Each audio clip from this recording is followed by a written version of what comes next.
সুচিত্রা সেনকে নিয়ে অভিনেত্রী মাধবী মুখোপাধ্যায় একটি সাক্ষাৎকার দিয়েছিলেন, সেখান থেকেই আপনাদের জানাচ্ছি।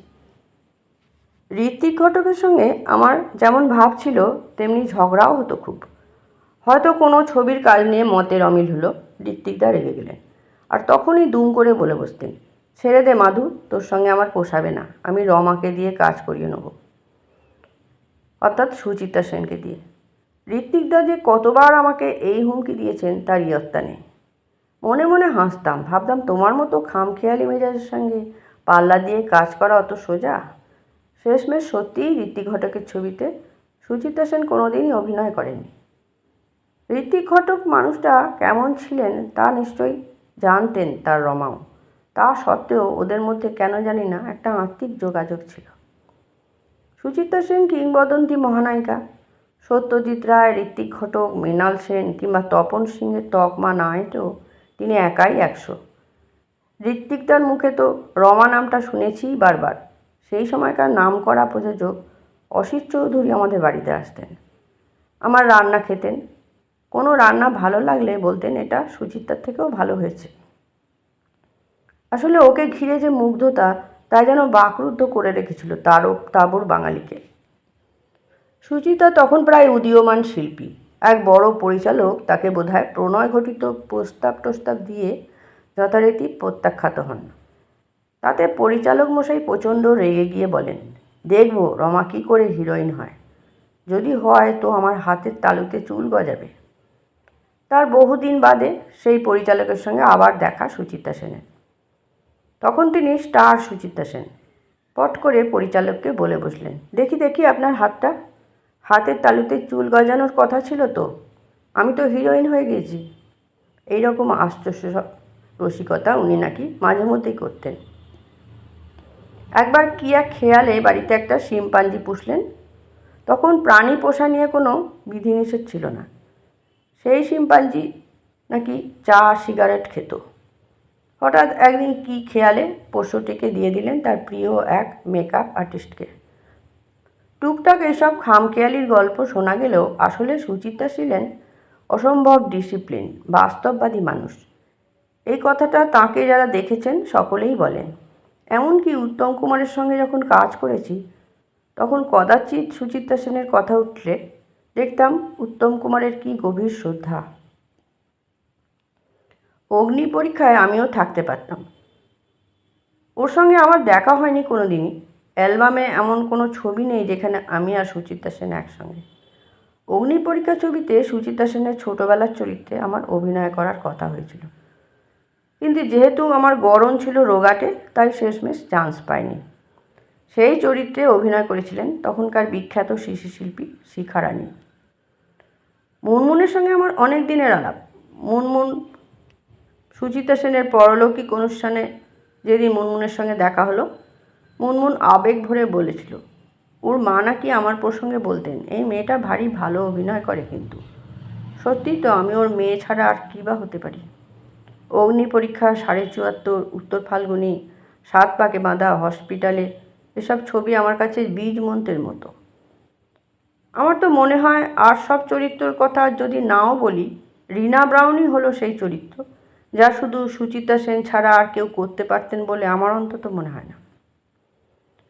সুচিত্রা সেন যখন পুরোদমে তারকা তখন প্রত্যেক স্টুডিওতেই তার জন্য আলাদা একটা ঘর থাকতো। তাঁর শুটিং থাকলে সেই ঘর খোলা হতো, সেখানে বসে মহানায়িকা মেকআপ ও বিশ্রাম সারতেন। তখনকার দিনে একটা নিজস্ব ঘর সুচিত্রা আদায় করে নিয়েছিলেন প্রত্যেক স্টুডিও চত্বরে, কেবল নিজের মানসিক প্রস্তুতির জন্য। সেই ঘর থেকে বেরিয়ে যখন ফ্লোরে ঢুকতেন তখন তিনি আর রমা নন সুচিত্রা সেনও। তখন শুধুমাত্র সেই চরিত্রটাই তাকে ঘিরে থাকত, যে চরিত্রে তিনি অভিনয় করছেন। অভিনয় ছেড়ে যখন চলে গেলেন তিনি, তার বহু পরে বিভিন্ন স্টুডিওয়ে সুচিত্রা সেনের নামাঙ্কিত ঘরগুলোতে প্রবেশের অধিকার পেয়েছিলাম।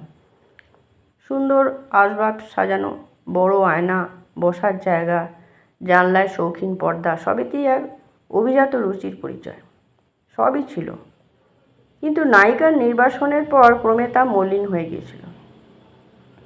যতবারই সেই সব ঘরে ঢুকেছি ততবারই মনে হয়েছে এই বাহ্যিক সাজসজ্জার আড়ালে একটা সত্য আছে, নিজের শর্তে জীবন বাঁচার বিদ্যাটা যে কী করে ওই রকম একটা পুরুষ শাসিত সমাজে দাঁড়িয়ে আয়ত্ত করেছিলেন তিনি, ভাবলে আজও অবাক হয়ে যায়।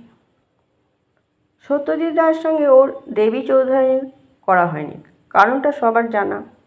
সত্যজিৎ রায় শুটিংয়ের সময়টা ওকে এক্সক্লুসিভভাবে চেয়েছিলেন, সুচিত্রা সেটা মানেননি।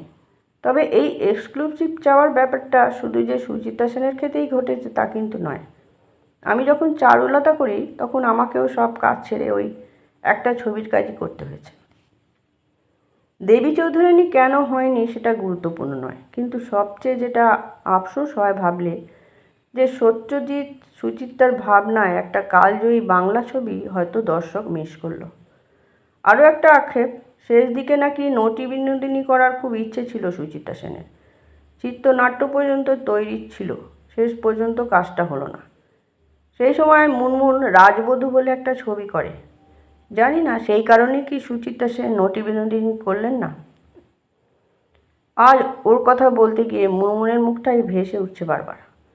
বছরখানেক আগের কথা, সেদিন কোয়েল মল্লিকের বিয়ে, বিরাট জায়গা জুড়ে খাওয়া দাওয়ার আয়োজন হচ্ছে, প্রচুর অতিথি অভ্যাগত, ভিড়ের মধ্যে মুনমুনের সঙ্গে দেখা। আমাকেও এক জায়গায় বসালো, খানিকক্ষণ গল্প করলো, তারপর ওকে চলে যেতে হলো। আরও খানিকটা থেকেই যেতে হয়তো, কিন্তু মেয়েকে এয়ারপোর্টে ছাড়তে যেতে হবে বলে চলে গেল। কিন্তু কী স্নেহভরা সান্নিধ্য, কী দায়িত্ববোধ! আমার মনে হয় এ সবই মুনমুন মায়ের শিক্ষায় পেয়েছে।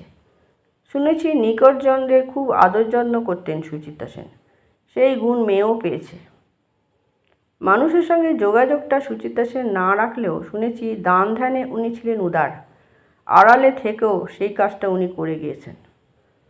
সবাই যে সর্বসমক্ষে আসবেন এমন তো কোনো কথা নেই, কিন্তু ওর যে সিনেমা জগতের সঙ্গে কোনো যোগাযোগ ছিল না তা নয়। পছন্দসই মানুষদের সঙ্গে যোগাযোগ রাখতেন, যেমন কানন দেবীর প্রতি সুচিত্রা সেনের শ্রদ্ধা ছিল, ছিল আন্তরিক সম্পর্ক।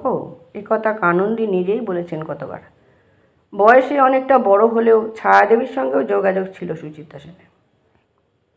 সুচিত্রা নাকি মহানায়িকা ইমেজকে বাঁচিয়ে রাখতেই লোকচক্ষুর আড়ালে চলে যান, অনেকেই এমন ধারণা, কিন্তু বিশ্বাস করুন এটা আমার মনে হয় না। বরং মনে হয় এই যে এত ছবি, এত নামযশ, এত গ্ল্যামার, এত অহংয়ের পূর্ণতা, এসব থেকে উনি বোধহয় মুক্তি চেয়েছিলেন। জীবন যে খুব নশ্বর সে কথা ভেবেই আমিত্বকে পুরোপুরি মুছে ফেলার সাধনাতেই থেকে গেলেন বাকি জীবন। কিছুই থাকার নয়, সবই ফুরায় একদিন, এই সত্যটাকে আগে থেকে উপলব্ধি করেই সতর্ক হয়েছিলেন, আত্মস্থ হয়েছিলেন। আপনাকে প্রণাম করে এই শুভেচ্ছা জানাই রমাদি। ভালো থাকবেন, নিজের শর্তে বাঁচবেন, যেমনটা বেঁচে এসেছেন এতদিন।